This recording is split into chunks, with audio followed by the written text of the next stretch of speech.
Les résultats d'une étude prospective des accidents de la route au Bénin ont été rendus publics jeudi 6 février dernier.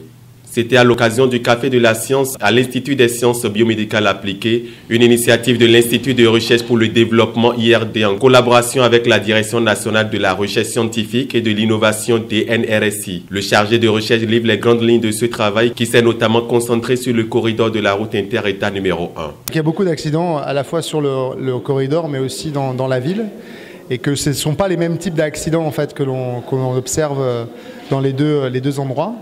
La ville a beaucoup plus d'accidents avec des véhicules, des voitures et des motos. Et la proportion est inversée étonnamment sur le corridor. Et ce qu'on a observé sur cette phase d'étude, mais qui doit être encore confirmé, c'est qu'il y a eu plus de décès dans la ville que sur le corridor au moment de notre étude, avec 24 morts sur les 3 derniers mois. L'étude a commencé en février, mais la statistique est fiable, on va dire, à partir du mois de juillet, en fait. Le temps que les agences soient appropriées convenablement l'outil pour collecter les données. Donc de juillet à novembre, on est absolument certain que là, on a eu une collecte très fiable. Nous, on a observé 443 accidents.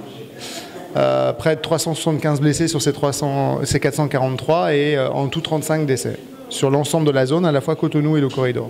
Les personnes les plus impliquées sont des gens qui ont une trentaine d'années, un peu plus de 30 ans, majoritairement des hommes et majoritairement des conducteurs de véhicules et de deux roues. Plusieurs communications ont suivi la présentation des résultats de ce travail de recherche. Il s'agit entre autres de l'importance de la géolocalisation des accidents au Bénin, la santé publique et accidentologie, le transport et la sécurité routière. Ce dispositif-là doit nous permettre aussi, in fine, d'aller à des prises de décision, de trouver des solutions. Moi, en tant que vision transport, quand on regarde un peu les chiffres, il y a des différences que Manuel a soulignées entre Cotonou, Ouaga et Bamako.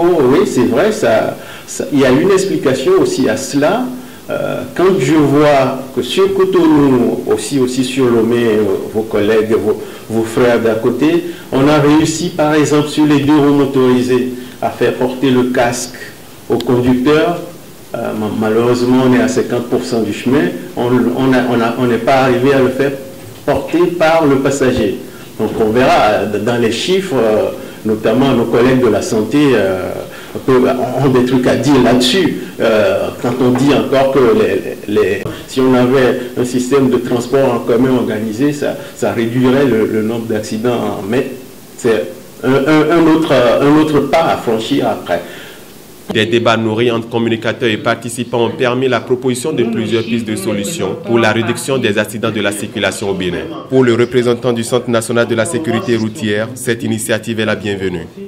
Vous savez, c'est un rendez-vous scientifique au cours duquel on a eu, on va dire, un autre son de cloche sur un certain nombre d'éléments de connaissances qu'on avait au départ. Et donc finalement, la première leçon qu'on tire de cet échange-là, c'est que on doit s'inscrire dans une dynamique en termes de pensée en matière de sécurité routière. Il n'y a pas de vérité établie. Et d'ailleurs, l'histoire de la science est l'histoire des erreurs sans cesse rectifiées. À la fin des travaux, le représentant de l'Institut de recherche pour le développement IRD Bénin n'a pas manqué de saluer la qualité des fruits issus de cette recherche sur les accidents de la circulation. Une collaboration entre les structures béninoises et l'IRD, l'Institut de recherche pour le développement. Donc merci encore à tous. Et pour terminer, j'ai un petit conseil, ceux qui ont des motos, mettez votre casque. Méfiez-vous des voitures, parce qu'on a bien vu qu'à Cotonou, et partout c'est la voiture qui gagne, et souvent pas le motocycliste. Et ceux d'entre vous qui ont la chance d'avoir une voiture, soyez indulgents avec les motocyclistes et avec les ailes. Donc merci à tous et à très bientôt. Les yeux des acteurs de Café de Science sont désormais rivés sur le 3e café pour le compte de l'année 2020 qui aura lieu dans quelques semaines.